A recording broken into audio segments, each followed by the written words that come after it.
We are taking three typical problems. The first one is f of x is 3x minus 91 to the 5 times 5x squared plus 7 to the 7. The second one is x to the 2x, and the third one is natural log of cosecant x plus cotangent x. So since we already know the basic derivatives of other functions, in this case I just need to know what is the derivative of cosecant x and cotangent x, so you can see those results on the right side. So let us start with problem number 1. In the first question we have 3x minus 91 to the 5 times 5x squared plus 7 to the 7. So this problem you can easily solve using product rule, and I'll show you how to do it. And then again I'll show you how to use logarithm and what is the advantage of taking logarithm and finding derivative of the first question. So usual process is you take the derivative of first term, keep the second one, plus keep the first one, take the second one derivative. But I'm doing other way. I'm writing the terms separated like this. The first term is 3x minus 91 to the 5, and the second one is 5x squared plus 7 to the 7. Now I'm just taking derivative individually. So the derivative of this one, you can use power rule and chain rule together. So first you see that it will come out like, so we get 5 goes in front as a power rule, 3x minus 91 to the 4, and the derivative of inside gives me 3. The same way we do the second one. So 7 goes here, and then I have 5x squared plus 7 to the 6, and derivative of inside is giving me 10x. Now I can simply cross multiply like this and add them together. So my result will look like this. Now f prime x equals, I'm getting 7 times 10 is 70x here, then 5x squared plus 7 to the 6, and then 3x minus 91 to the 5 here, plus then other way, 3 times 5 is 15, and then you have 3x minus 91 to the 4, and then you have 5x squared plus 7 to the 7. So this is my derivative. Now let me show you how to use logarithm and see what is the advantage. We take on the main problem natural log of f of x. On the right side you are taking logarithm, the terms are multiplied, so you can use the property of addition. Further, the exponents will go in front, so you can say 5 natural log of 3x minus 91 plus 7 natural log of 5x squared plus 7.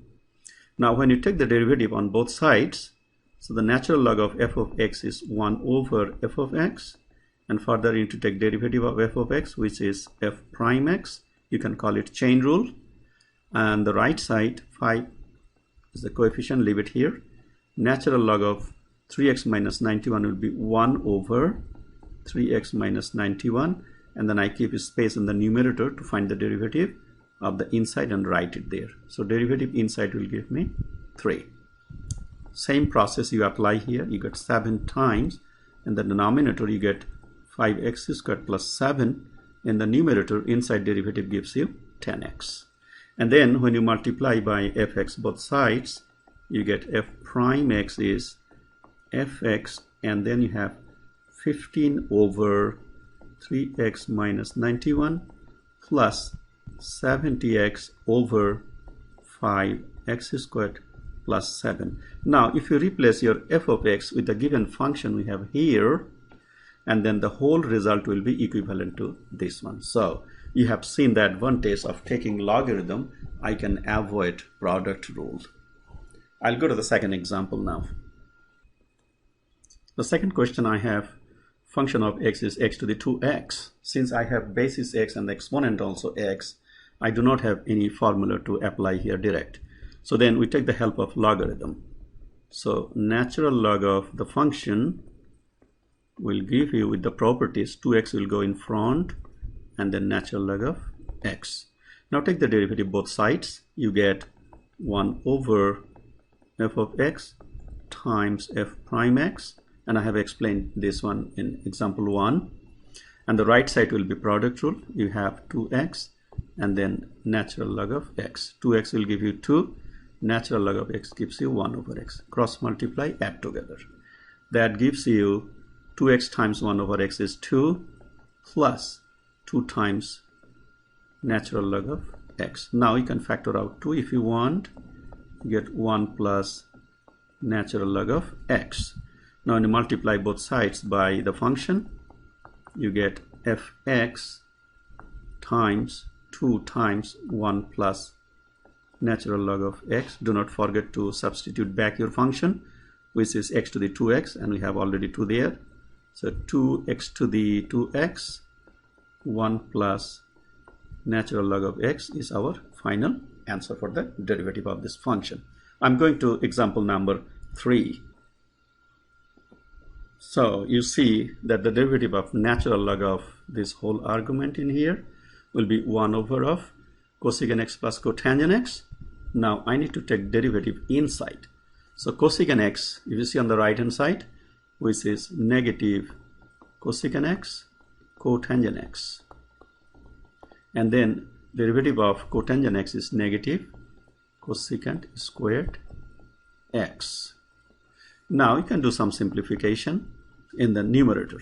So negative cosecant x, if you factor out, you get cotangent x plus cosecant x all over cosecant x plus cotangent x. And you can comfortably cancel this common term in the numerator and denominator. So you end up with cosecant x with a negative sign. That's the derivative. To find the second derivative, after simplification, it is better that you see second derivative will give you now cosecant x gives you again negative cosecant x cotangent x. So final answer is cosecant x cotangent x for the second derivative. But if I don't do the simplification, again I have to do a lot of work like chain rule, then you have to do with quotient rule, all this stuff. So it is always a good idea, do some simplification and then complete your derivative. Thanks.